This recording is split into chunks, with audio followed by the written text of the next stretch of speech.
Assalamualaikum warahmatullahi wabarakatuh. Bismillahirrahmanirrahim. Alhamdulillahi rabbil alamin. Wa bihi nasta'inu ala umurid dunya waddin. Wassalatu wassalamu ala asyrafil anbiya'i wal mursalin, Sayyidina wa habibina wa syafi'ina wa qurrati a'yunina wa maulana Muhammadin wa ala alihi wa ashabihi wa dhurriyyatihi ajma'in, amma ba'du. Ashhadu an la ilaha illallah wa ashhadu anna Muhammadar Rasulullah wa ufawwidu amri ilallah, innallaha basirum bil ibad, hasbiyallahu la ilaha illa huwa alaihi tawakkaltu wa huwa rabbul arsyil azim. Qala Allah ta'ala fi kitabihil karim hikayatan an nabiyillahi Musa alaihi salam, Rabbi shrah li sadri wa yassir li amri wahlul 'uqdatam min lisani yafqahu qawli. Para alim, para asatidah, para bapak dan ibu sekalian, hafizani wa hafizakumullah. Wabil khusus segenap pengurus masjid Baitur Rahman Kemang Pratama 3 dan sekitarnya, yang semoga pengurusnya dan jamaahnya selalu dalam naungan rahmat, barokah, perlindungan serta bimbingan Allah Subhanahu wa ta'ala. Amin, Allahumma amin, insyaallah. Pertama-tama marilah kita haturkan puja dan puji syukur kita ke hadirat Allah Subhanahu wa ta'ala dengan berucap alhamdulillah. Mudah-mudahan dengan hamdalah ini nikmat dari Allah untuk kita ditambah. Karena Allah telah berjanji dalam Al-Quran di surah Ibrahim ayat 7, A'udzu billahi samii'il 'aliim minasyaitonir rajim, wa ita'adzana rabbukum la in syakartum la azidannakum wa la in kafartum inna 'adzabi lasyadid. Jadi kalau kita bersyukur, sungguh nikmat dari Allah untuk kita akan ditambah.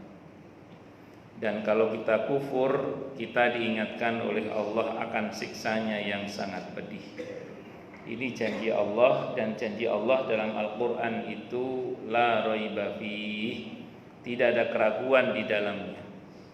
Di antara tafsir la raiba fih adalah siapapun yang mengamalkan isi Al-Quran dengan keimanan dan keyakinan, maka Allah akan tunjukkan kebenaran Al-Quran itu kepadanya hingga tiada lagi keraguan dalam hatinya. Salawat dan salam semoga tercurah limpahkan ke junjungan kita Nabi besar Muhammad sallallahu alaihi wasallam.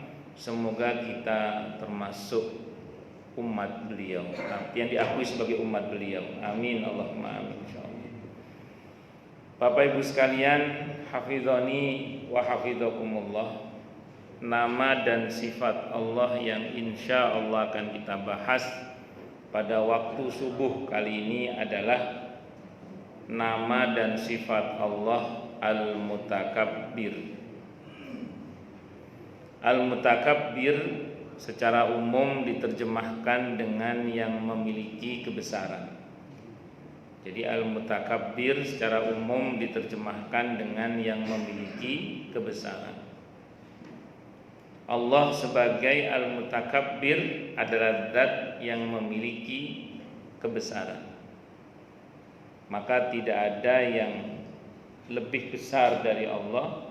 Itu kenapa ketika kita bertakbir kita mengucapkan Allahu Akbar, Allah yang maha besar. Bagaimana maha besarnya Allah? Kata para ulama, kalau kita tidak bisa membayangkan dan pasti nggak akan mampu membayangkan maha besarnya Allah, maka sadarilah tentang kecilnya kita. Jadi kalau kita tidak bisa membayangkan maha besarnya Allah, maka sadarilah betapa kecilnya kita. Jadi pada saat kita mengatakan Allahu Akbar itu, sadari betapa kecilnya kita, betapa lemahnya kita, betapa tidak berdayanya kita di hadapan Allah Subhanahu wa taala.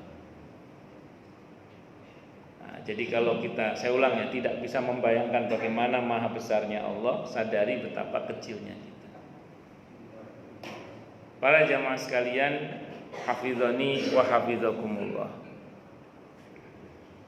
Di dalam Al-Qur'an kata al-mutakabbir itu ditemukan cuma sekali, yaitu di surah Al-Hasyr, surah ke-59 ayatnya ayat 23. Nah, di situ Allah Subhanahu wa taala berfirman, A'udzu billahi samii'il 'aliim minasyaitonir rajim.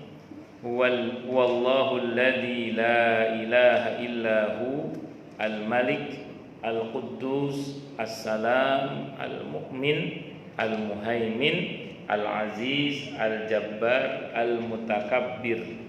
Subhanallahi amma yusyrikun. Jadi dialah Allah, zat yang tidak ada sesembahan yang hak kecuali Dia Allah. Allah itu Al-Malik, Al-Quddus, As-Salam, Al-Mu'min, Al-Muhaimin, Al-Aziz, Al-Jabbar, Al-Mutakabbir. Nah, cuma sekali itu aja. Allah sebut namanya sebagai namanya dalam Al-Quran cuma sekali itu aja, Al-Mutakabbir. Subhanallahi amma yusyrikun. Maha suci Allah dari apapun yang mereka sekutukan. Kata ini terambil dari al-mutakabbir, ini terambil dari kata takabbaro. Takabbaro ya takabbaru, takabburon, yang mengandung makna kebesaran. Oleh karenanya kata al-mutakabbir ini biasanya diartikan dengan angkuh atau sombong. Tapi kalau Allah yang sombong boleh, tidak apa-apa. Kenapa? Karena tidak ada yang lebih dari Allah Subhanahu wa ta'ala. Kalau kita sombong, kalau rumus di pepatah kita, di atas langit masih ada langit. Jadi misalnya kita sombong, apa yang mau kita sombongkan? Nah, sementara kita ini jangankan berhadapan dengan Al-Khaliq, berhadapan dengan sesama makhluk aja seringkali kita berhadapan dengan keadaan di mana kita tidak lebih hebat, tidak lebih baik dibandingkan dari makhluk yang lainnya itu.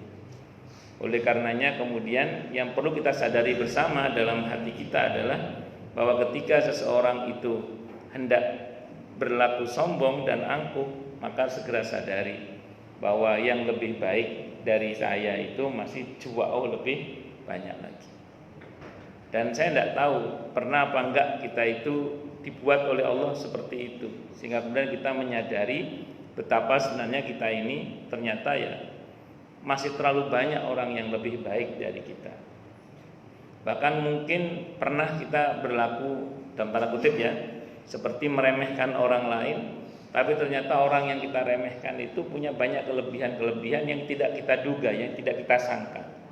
Kenapa coba? Karena memang setiap orang itu memiliki sisi-sisi kelebihan dan kekurangannya masing-masing. Dan saya mohon maaf, masing-masing kita saja pada dasarnya pada sisi-sisi kehidupan kita itu ada hal-hal yang memang Allah lebihkan, Allah lapangkan, tapi ada juga sisi-sisi yang Allah sempitkan dalam kehidupan kita masing-masing.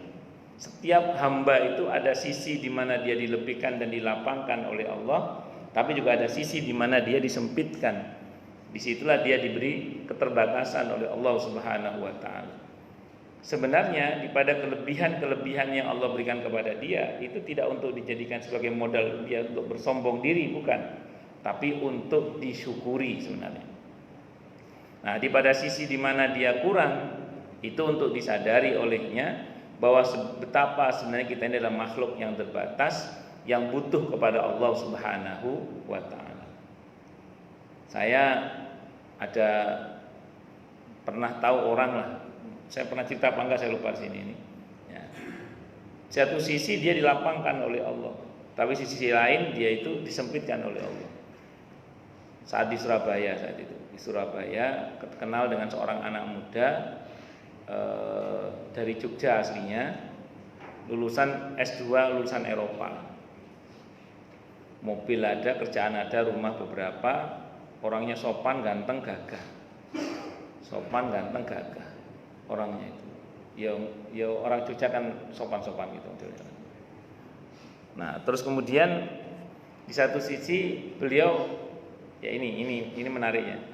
Jadi dari segi materi, ilmu mudah sekali mendapatkannya. Tapi jodoh sulitnya bukan main. Ya, jadi dari sisi materi, ilmu itu mudahnya bukan main. Tapi dalam hal jodoh sulitnya bukan main. Artinya ada sisi di mana dia dilapangkan oleh Allah, tapi ada sisi di mana dia sempit dalam hal jodoh di antaranya. Saat itu sampai umur 36 tahun belum menikah.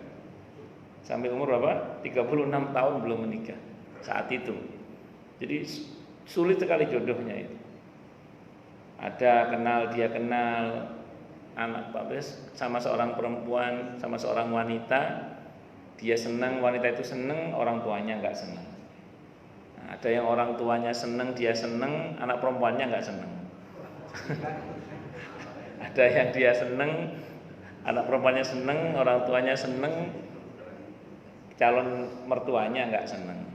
Ada yang calon mertuanya senang, orang tuanya senang, dia senang, terus anaknya senang, tetangganya nggak senang ya. Nah ini tetangganya neneknya sendiri. Tetangganya neneknya sendiri. Pokoknya ada aja kendalanya, Nah, jadi ada sisi di mana dia disempitkan, ada sisi di mana dia dilapangkan. Nah, pada sisi di mana dia disempitkan itu harusnya seseorang itu menyadari betapa sebenarnya di sisi itulah dia terbatas dan sangat membutuhkan pertolongan Allah Subhanahu wa taala. Di sisi mana dia dilebihkan harusnya disadari itu sebagai anugerah Allah Subhanahu wa taala yang harus disyukuri. Anugerah Allah yang harus disyukuri. Allahu Akbar. Dan satu hal yang penting kita pahami bersama juga, tidak sedikit pula orang-orang yang mungkin kita tidak menduga betapa banyak orang yang tadi satu sisi mungkin tampaknya dia sempit, tapi di sisi lain dia rupanya dilapangkan oleh Allah Subhanahu wa taala.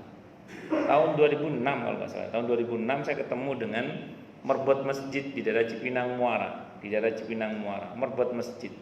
Saya nggak sebut nama masjidnya, takutnya Anda belajar sama dia nanti. Nah, merbot masjid ini gajinya saat itu 2006 kira-kira. Itu saya tanya berapa gajinya Pak di sini Pak? 300.000. Beliau ini dari segi materi sempit, dari segi materi.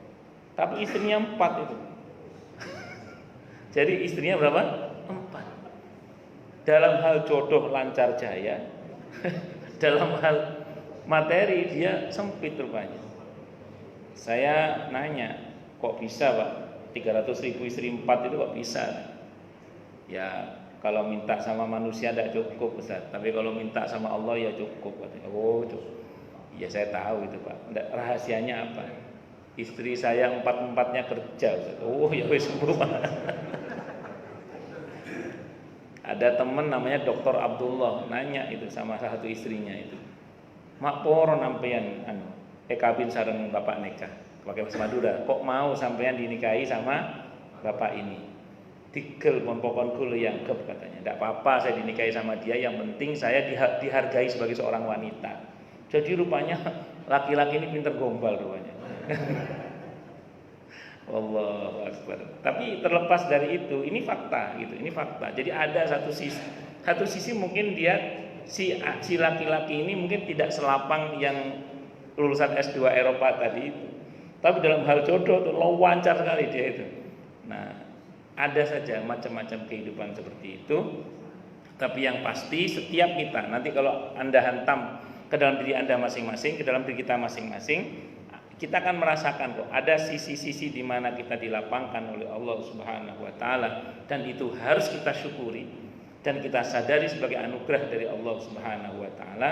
Dan ada sisi-sisi di mana kita disempitkan oleh Allah untuk juga kita menyadari betapa sebenarnya kita ini sangat membutuhkan Allah Subhanahu wa taala. Karena di antara bentuk kesombongan terhadap Allah Subhanahu wa taala adalah ketika kita merasa tidak butuh kepada Allah.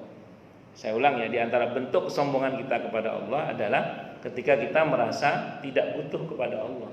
Itu kenapa orang yang tidak pernah berdoa kepada Allah, yang tidak pernah menyapa Allah, itu dianggap sombong oleh Allah. Karena dianggap tidak merasa butuh kepada Allah Subhanahu wa taala. Maka kita harus merasa butuh kepada Allah Subhanahu wa taala. Dan di antara bentuk al-mutakabirnya Allah, Allah akan menskenario hambanya untuk selalu merasa butuh kepadanya. Ketika ada seorang hamba yang merasa tidak butuh kepadanya, akan ada saat di mana Allah akan paksa dia merasa butuh kepadanya. Kita nggak usah jauh-jauh misalnya. Ketika kita dengan angkuh mengatakan saya nggak butuh air, terus saya nggak minum, ada saatnya loh di mana Allah akan paksa kita untuk minum. Nah, kalau kita nggak mau minum kan dehidrasi, diinfus, dipaksa minum. Nah, ini jadi itu baru bicara kebutuhan terhadap makhluk. Apalagi kebutuhan terhadap yang menciptakan makhluk. Siapa? Al-Khaliq, yaitu Allah Subhanahu wa taala. Saya mungkin lagi-lagi pernah cerita apa enggak ini, saya lupa. Kalau pernah dan bosan bilang cut ya.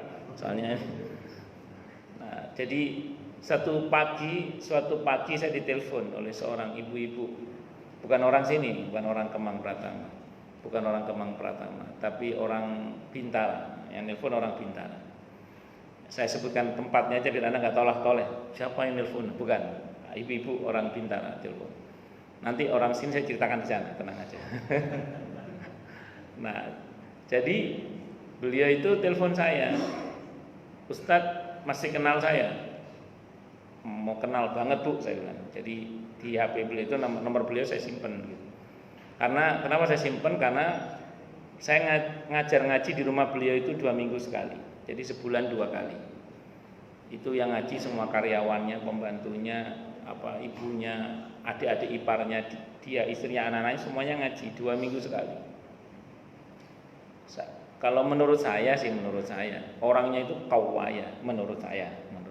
Orangnya itu kawaya.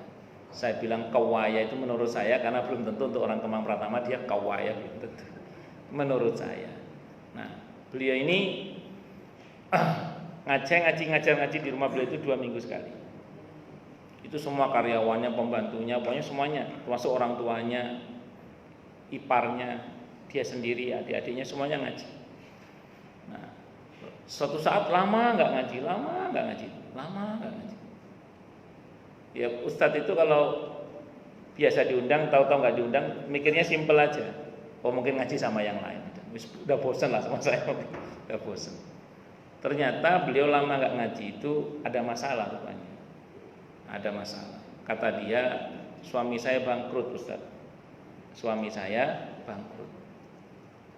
Beliau ceritakan sebab bangkrutnya, cuman saya nggak begitu paham karena saya bukan orang bisnis kali. Nah, saya kurang paham, cuman intinya bangkrut tidak cuma itu suaminya. Terus saya bilang sama beliau, terus ibu mau apa? Saya bilang gitu. Ketika nelpon saya itu, begini Ustaz, tolong nasihati saya. Tolong nasihati saya. Nah, saat itu yang terucap oleh saya pertama kali, yang itu menjadi pertanyaan saya pada beliau pertama kali dengan izin Allah adalah saat itu mulut saya bertanya sama beliau begini, Bu, pernah nggak ibu ketika masih kawaya dulu itu ibu merasa tidak butuh kepada Allah Subhanahu wa taala? Itu pertanyaan pertama saya. Ketika pagi itu beliau minta nasihat. Jadi pernah enggak ibu dulu ketika masih kawaya itu ibu merasa tidak butuh kepada Allah Subhanahu wa taala? Beliau langsung menjawab, "Benar Ustaz, benar." Jadi beliau mengakui bahwa beliau itu walaupun sudah ngaji sebulan 2 kali itu ternyata sempat ada perasaan, tidak tahu berapa lama perasaan itu ada, merasa tidak butuh kepada Allah Subhanahu wa taala. Nah, saya kadang mikir gini, kok bisa ya orang sampai merasa nggak butuh kepada Allah Subhanahu wa taala. Rupanya alhaakumut takasur. Alha telah melalaikan kum pada kalian apa at-takasur, berbanyak-banyakan dalam masalah harta. Jadi berbangga-banggaan dalam masalah harta itu kadang melalaikan kita. Alha itu telah melalaikan kum pada kalian at-takasuru, berbanyak-banyakan atau berbangga-banggaan dalam masalah harta. Kadang orang itu lupa, ketika diberi banyak itu lupa kepada Allah Subhanahu wa taala. Jadi rupanya wallahu a'lam ya, sependek yang saya ketahui kan kalau orang kewaya sama orang enggak kewaya itu kan beda. Pelayanannya kan beda. Datang ke instansi tertentu, menemui siapa atau mau ketemu dengan siapa itu beda antara orang kaya dengan orang yang enggak kaya. Mungkin kemudahan-kemudahan yang diperoleh itu menjadikan yang bersangkutan lupa bahwa yang bersangkutan adalah butuh kepada Allah Subhanahu wa taala. Di Duta Keranji itu juga ada seorang anak muda. Usianya saat itu baru 30-an tahun saat itu, anak muda ini. Perutnya itu six pack kalau saya kan one pack. Itu pokoknya anak muda yang gagah. Olahraga, tenis lapangan, tenis meja, bulu tangkis, seduta Keranji nggak ada yang bisa mengalahkan dia. Seduta Keranji itu, pokoknya bukan senasional, seduta Keranji.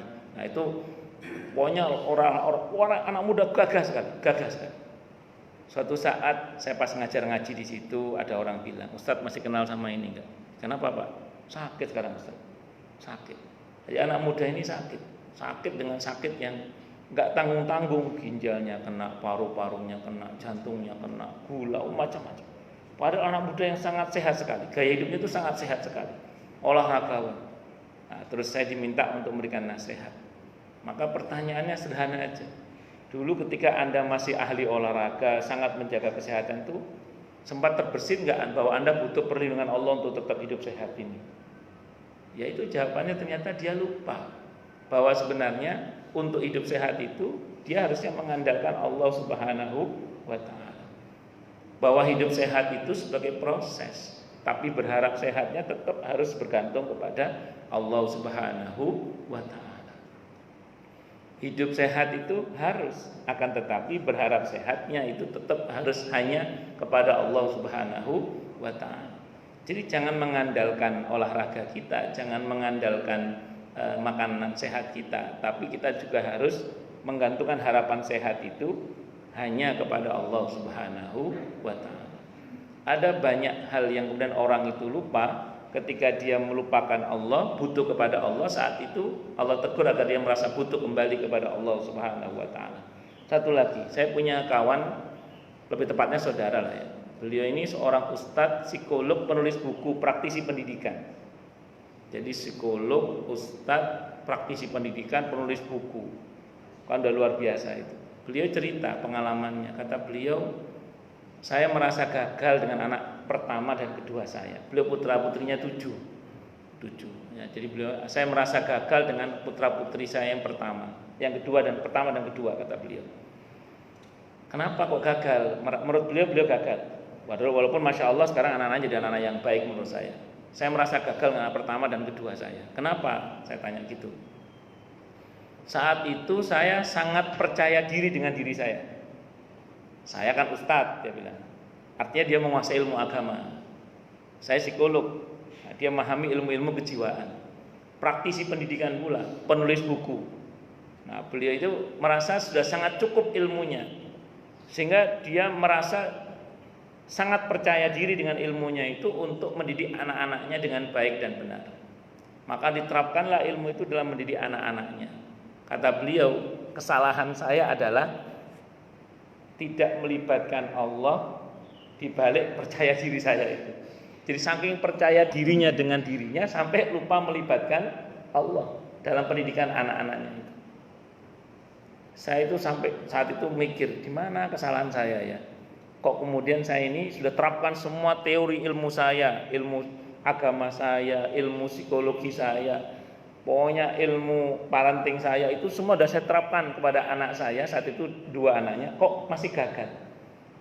Di mana letak kesalahan saya? Sampai beliau cerita, satu saat saya belajar tafsir Al-Quran di surah Al-Fatihah itu yang berbunyi Alhamdulillahi Rabbil Alamin.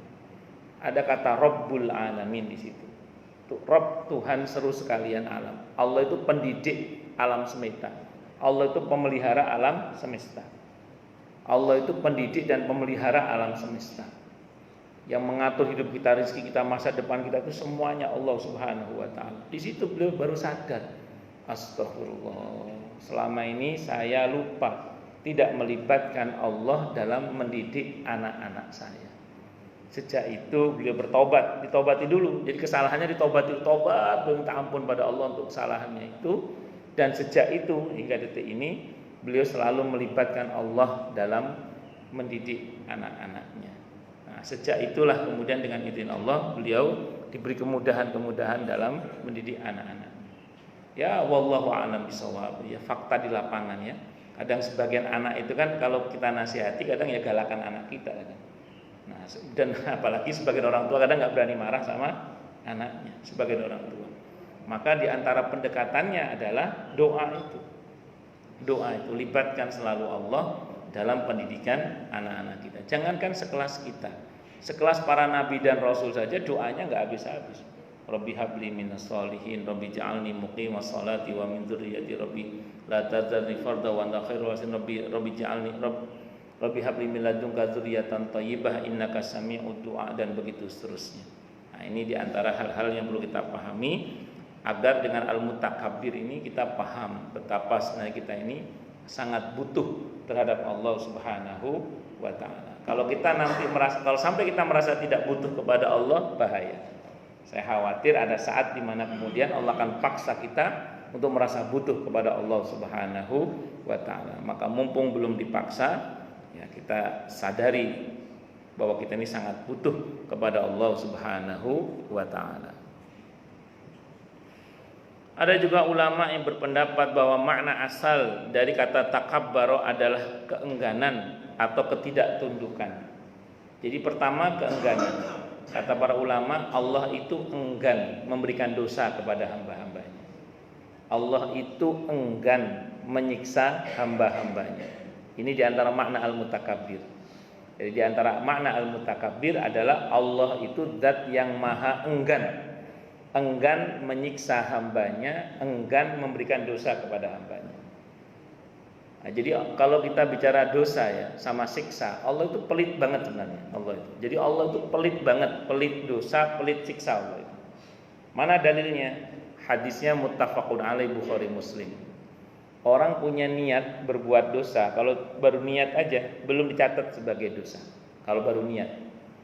Kalau dibatalkan malah dikasih pahala oleh Allah kalau dibatalkan. Kok ngeyel dikerjakan, dosa itu tidak dilipat gandakan oleh Allah. Tapi kalau niat berbuat baik, baru niat saja sudah diberi pahala oleh Allah. Seperti sudah dikerjakan sekali utuh. Kalau dikerjakan, kalau baru niat, itu baru niat. Kalau dikerjakan dilipat gandakan 10 hingga tak berhingga. 10, 100, 700 hingga tak berhingga. Itu kebaikan. Jadi kalau bicara pahala diobral oleh Allah itu. Tapi kalau bicara dosa, Allah itu pelit dosa. Allah itu nggak suka ngasih dosa sama hambanya, itu nggak suka. Makanya kalau sampai ada seorang hamba berdosa, berarti dia ngeyel banget udah itu. Kenapa? Karena pada tataran baru niat belum dikasih dosa.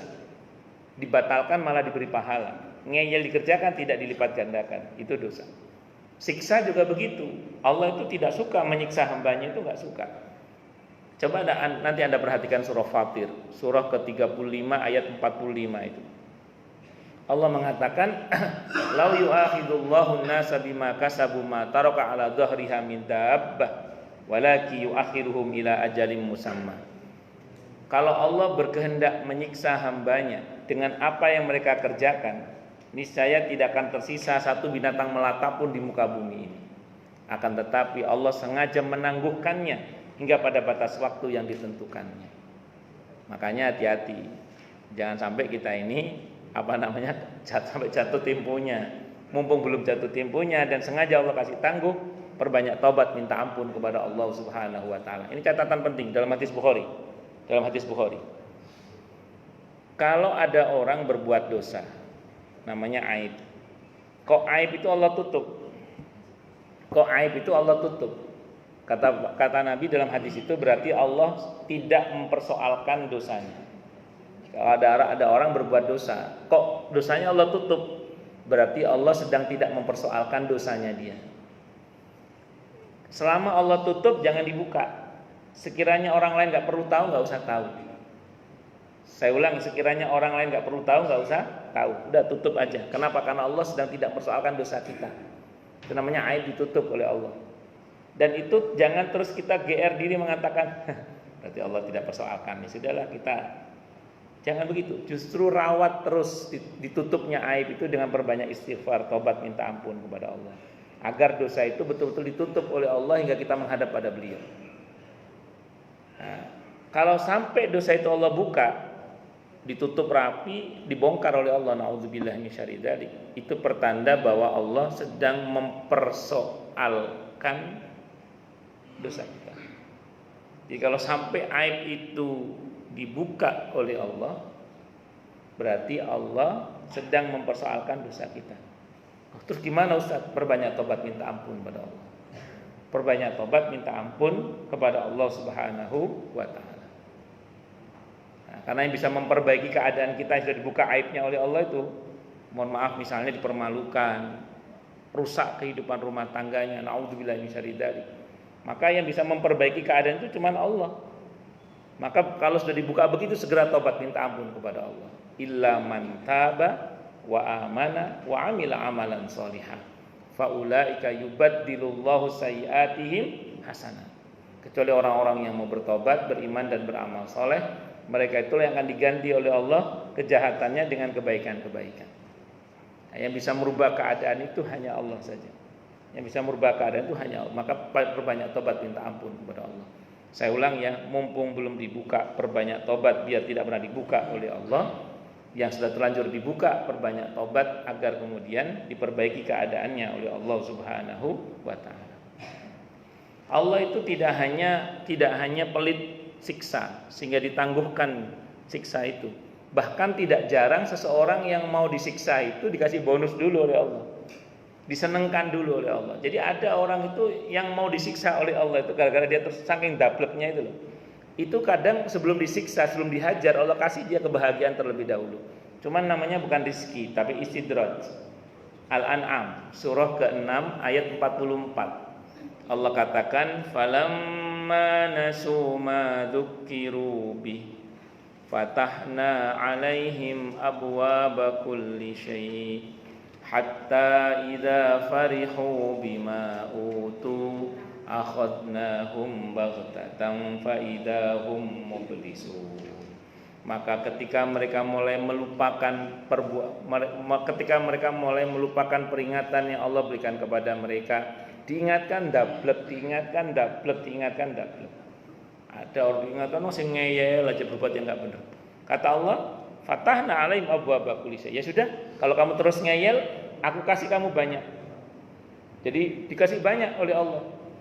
Dari tambah durhaka, tambah dikasih banyak. Tambah durhaka, tambah dikasih banyak. Fatahna 'alaihim abwaaba kulli syai'.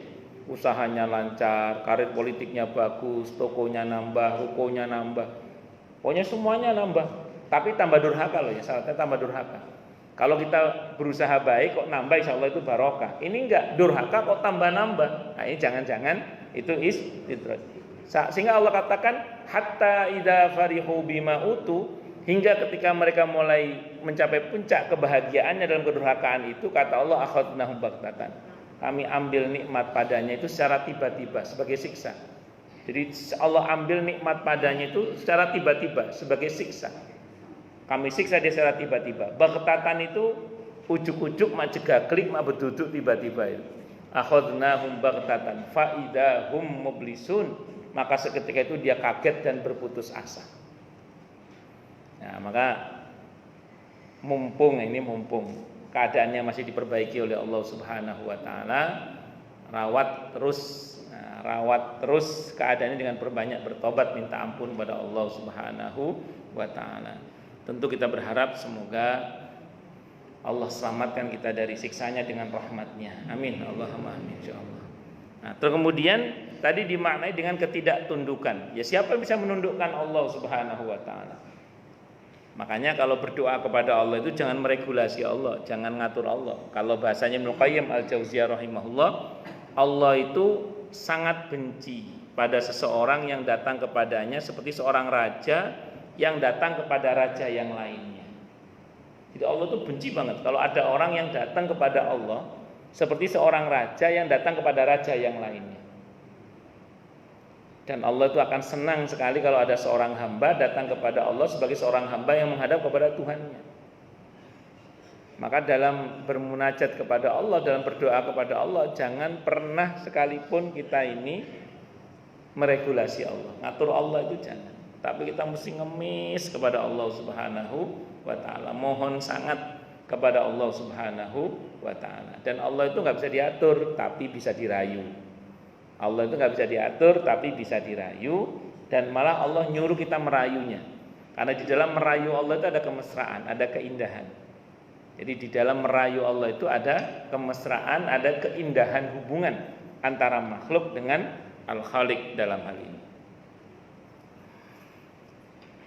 Asy-Syaikh Al-Imam Hujjatul Islam Abu Hamid Muhammad bin Muhammad Al-Ghazali rahimahullah berpendapat bahwa al-mutakabbir adalah yang memandang selainnya hina dan rendah bagai pandangan raja kepada hamba sahayanya, bahkan merasa bahwa keagungan dan kebesaran hanya miliknya.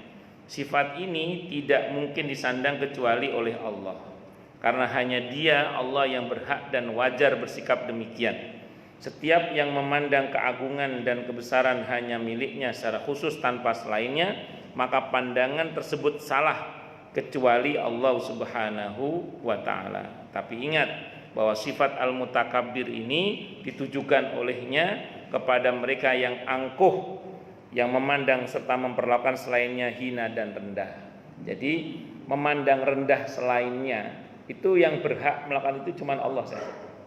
Merasa diri maha sempurna, maha hebat, itu ya cuma Allah saja. Kalau kita tidak boleh. Itu pun dalam konteks pengertian yang seperti itu hanya Allah berlakukan memandang rendah itu kepada hamba-hambanya yang memang dia durhaka atau melawan kepadanya, kepada Allah Subhanahu wa taala. Dan itu akan Allah berlakukan bagi siapapun yang berlaku sombong kepada sesama hamba yang lainnya. Dan saya mohon maaf ya, nanti bisa Anda cek statement saya ini di sebuah hadis yang ada di kitab Fikih Sunnah Said Sabiq. Di hadisnya itu letaknya di sebelum bab tentang hal-hal yang dimakruhkan dalam sholat. Jadi di Fikih Sunnah itu ada bab hal-hal yang dimakruhkan dalam sholat. Posisi hadisnya itu sebelum bab itu, posisi hadisnya sebelum bab itu hadisnya. Di situ disebutkan begini. Jadi orang-orang itu yang beribadah kepada Allah, terutama yang datang ke masjid, itu dia akan mendapatkan jaminan pahala dan kemuliaan dari Allah. Tapi satu syaratnya, selama yang bersangkutan tidak merendahkan hambaku yang lainnya. Selama yang bersangkutan tidak meremehkan, tidak merendahkan hambaku yang lainnya. Nah, ini perlu kita catat dengan baik. Kan kalau kita berangkat dari rumah punya wudu, satu langkah pahala dihadirkan, dosa dihapus, derajat diangkat. Selama kita di masjid begini, ketika kita nunggu sholat tadi, kita dianggap sedang berada di dalam sholat. Ketika kita sedang di masjid begini, sebelum kita keluar, sebelum kita berhadas, malaikat terus mendoakan kita. Malaikat terus mendoakan kita. Taklim begini, malaikat mendoakan ampunan. Ikan-ikan di laut mendoakan ampunan buat kita. Ini ntar malaikat yang mengepung kita ini akan balik ke langit, ditanya oleh Allah, dan Allah Maha tahu jawabannya. Ini Allah tanya, ini bahasa-bahasa administrasi. Dari mana kalian? Dari menghadiri majelis dzikir atau majelis ilmu. Apa yang mereka harapkan? Kata Allah, kata malaikat, mereka mengharapkan surgamu ya Allah. Emang mereka pernah ngelihat surgaku? Belum pernah ya Allah. Bagaimana kalau ngelihat? Akan lebih semangat lagi. Terus apa lagi yang mereka mau? Mereka takut akan nerakamu ya Allah. Emang pernah melihat nerakaku? Belum pernah ya Allah. Bagaimana kalau melihat nerakaku? Wah, akan lebih giat lagi mereka. Apalagi mereka rindu memandang maha indah wajahmu ya Allah. Emang pernah melihat aku? Belum pernah ya Allah. Kalau melihat bagaimana? Akan lebih giat lagi. Ya sudah, untuk mereka semuanya. Kata Allah, untuk mereka semuanya. Artinya diijabah. Mudah-mudahan kita termasuk yang ini ya. Amin Allahumma amin. Ini kan jaminan. Terus malaikat ngomong, ya Allah, ada satu itu ya Allah, duduk bersama dengan mereka tapi tidak termasuk golongan mereka. Maksudnya apa? Duduk di majelis taklim tapi tidur. Kata Allah, masukkan semuanya lah, masukkan semuanya. Masya Allah. Tidur di majelis taklim aja udah dapat bagian. Nah, maksud saya gini, semua jaminan-jaminan itu syaratnya satu, asal kita tidak merendahkan hamba Allah yang lainnya. Saya ini bukan apa-apa, pernah ditanya orang soalnya. Ada orang pas saya habis kajian di Perumnas 3 itu, saya masuk ke parkiran motor, ada orang ngejar saya. Terus saya tanya, dia nanya, Ustadz saya mau nanya Ustadz, tadi di dalam saya tidak enak. Nanya apa Pak? Nanya, ada teman saya Ustadz, dia udah tobat, udah nyunah, tapi kok malah ujiannya tambah berat, dia bilang. Bahkan saking beratnya ujian itu sampai dia harus jual rumah bla bla bla. Pokoknya parah lah keadaannya. Terus saya bilang sama beliau, kalau lihat dari modelnya Pak, kayaknya ini bukan ujian, peringatan kayaknya, saya bilang gitu. Tapi dia udah tobat Ustadz, kok disebut peringatan? Padahal dia sudah nyunah, dia bilang gitu. Saya jawab, mungkin dia udah tobat Pak, dari kelakuan zahirnya. Mungkin dia sudah nyunah zahirnya. Tapi saya mohon maaf, saya nggak tahu batin beliau, tolong dikoreksi batinnya Pak. Karena nyunah itu harus lahir batin Pak, saya bilang. Taubat itu harus lahir batin. Maksudnya Ustadz, saya mohon maaf Pak, kadang penyakitnya orang taubat itu merasa diri lebih baik dari yang lain Pak, saya bilang. Kadang penyakitnya orang taubat itu merasa diri lebih baik daripada orang lain. Kadang orang yang nyunah itu penyakitnya adalah merasa diri sudah paling nyunah, menganggap yang lain itu ahlul bid'ah, saya bilang gitu. Nah ini Pak yang bahaya, saya bilang. Jadi tolong dikoreksi Pak, karena semua janji Allah tentang orang yang ke masjid itu diantaranya dikaitkan oleh Allah selama yang bersangkutan tidak merendahkan hambaku yang lain. Saya pas merenungkan hadis ini, kita nggak usah jauh-jauh, kita contoh sederhana aja misalnya ada orang mau bertamu sama Pak Yusuf lah, misalnya ada orang mau bertamu sama Pak Yusuf. Nah terus di depan rumah Pak Yusuf itu, cucunya Pak Yusuf atau anaknya Pak Yusuf yang masih kecil misalnya gitu ya. Pak Yusuf punya anak kecil nggak? Atau punya cucu Pak? Oh belum, ya anggaplah nanti punya cucu lah. Ya, itu lagi bermain. Terus tahu-tahu orang yang mau bertamu itu memaki-maki anak bapak. Wah kamu ini dimaki-maki. Direndahkan anak bapak. Ketika anak bapak direndahkan, bapak tersinggung nggak? Nah, padahal dia ada keperluan sama bapak, pasti ditolak kan? Saya cuma mau bilang aja, Allah itu sangat cinta kepada hambanya. Ketika kita merendahkan hamba Allah yang lainnya, yang tersinggung itu yang menciptakan. Nah terus gimana Ustadz kalau begitu? Jangan merendahkan, tapi kasihan. Jadi kasihan. Ya contoh saya mohon maaf ya, misalnya Anda masuk ke masjid. Ketika dalam perjalanan ke masjid, ada beberapa orang yang dekat masjid tapi nggak sholat di masjid. Apa sikap kita? Kalau kita merendahkan, oh Abu Jahal semua itu, ya berarti kita merendahkan. Itu nggak benar. Yang betul adalah kasihani. Ya Allah, dekat dengan masjid kok nggak sholat di masjid. Terus doakan. Nah, nanti kita ketemu di masjid orang yang amalannya macam-macam. Kalau kita nggak paham tentang amalan itu, kita bisa saja masuk masjid sibuk menyalahkan orang. Wah ini nggak cocok sama sunnah ini. Wah ini bid'ah ini. Wah ini nggak sah sholatnya. Akhirnya kita di masjid sibuk mencaci orang dalam hati. Harusnya ya Allah, menurut saya ini kok nggak bener. Semoga engkau pahamkan dia agama ya Allah. Nah, syukur-syukur kita berani ngajak dia bicara. Ya, saya kira ini bisa saya sampaikan. Semoga bermanfaat. Pokoknya intinya jangan sampai merendahkan hamba Allah yang lainnya. Takutnya nanti batal itu semua janji Allah kepada kita. Ya, saya kira itu. Wallahu a'lam bishawab. Baik, silakan yang mau tanya, protes, marah boleh silakan. Monggo Pak, silakan. Ya. Kalau yang merendahkan kita termasuk orang yang zalim bagaimana? Kalau yang merendahkan kita termasuk orang yang zalim bagaimana? Otomatis dengan seseorang merendahkan orang lain berarti dia telah zalim, Pak. Otomatis itu. Jadi otomatis ketika ada seseorang merendahkan orang lain, ya dia zalim. Nggih. Tadi kan disampaikan bahwa amalan kita tak akan diterima kalau kita tidak memandang rendah kepada seseorang. Nah, kenyataan dalam kehidupan kita ini kita sehari-hari kadang-kadang kita dizolimi gitu loh. Sehingga karena kita merasa dizolimi, kita pun tidak ikhlas untuk menerima kelakuan orang tersebut. Nah, atas sikap demikian, kadang-kadang kita juga menganggap kecil orang itu, termasuk merendahkan. Nah, apakah ini termasuk yang dilarang juga? Di dalam Islam itu yang saya tahu, sependek yang saya ketahui, boleh kita merendahkan orang lain itu dalam kondisi perang. Dalam kondisi perang itu boleh. Seperti gini misalnya, ini contoh ya. Khalid bin Walid radhiyallahu an ketika berhadapan dengan pasukan Romawi di Yarmuk, beliau melihat pasukan Romawi yang begitu banyaknya, yang sampai ratusan ribu itu. Sementara Khalid bin Walid kan cuma 4.000 orang. Ngelihat pasukan Romawi ratusan ribu, beliau ngomongnya apa? Lalat itu, cuman lalat itu. Beliau bilang apa itu apa? Ah, itu lalat itu, lalat. Makanya ketika sempat rame 9 naga, saya bilang, oh bukan 9 naga, 9 cacing.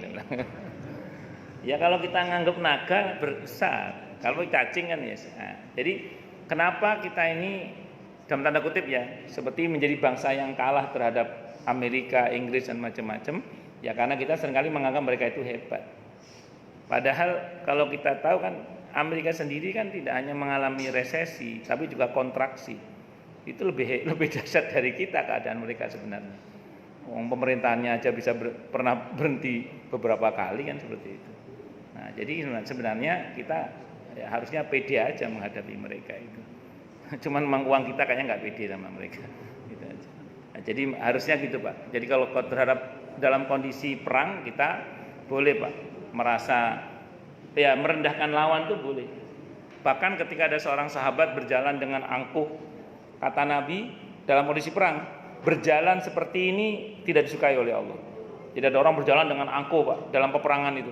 Kata Nabi berjalan seperti ini tidak disukai oleh Allah, kecuali dalam peperangan, kata Nabi. Kecuali dalam peperangan.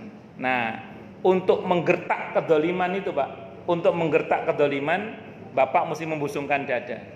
Nah, jadi untuk menggertak kedoliman, memang kita mesti membusungkan dada. Di antara ide Umar bin Khattab radhiyallahu an adalah bagaimana kemudian kebenaran itu bisa menghardik kedoliman. Jadi saya ulang Pak ya, di hadapan kedoliman, Bapak harus bisa membusungkan dada guna menggertak kedoliman itu agar tidak terjadi kedoliman yang lebih lagi. Wallahu a'lam bishawab. Nanti kalau Bapak ingin tahu dalilnya, buka nanti di surah An-Nisa ayat 100, surah An-Nisa ya, An-Nisa bukan ya. Surah An-Nisa itu berapa? 146 kalau saya nggak salah ya. Awal juz 6 itu loh. La yuhibbullahul jahra bisu'i minal qauli illa man dzulim. Allah tidak menyukai perkataan kasar yang diucapkan secara terang-terangan kecuali dari orang yang dizalimi. Nah, jadi kalau Bapak dizalimi, Bapak berhak berkata kasar, Pak. Sama seseorang yang mendolimi Bapak itu kalau Bapak mau mengambil hak itu silahkan. Tapi kalau kedolimannya nggak terlalu parah, kalau menurut saya dimaafkan aja lah. Kalau nggak terlalu parah, kalau parah ya silahkan dikasih pelajaran juga nggak apa-apa. Wallahu a'lam bishawab. Ada lagi yang lain silahkan, monggo Pak.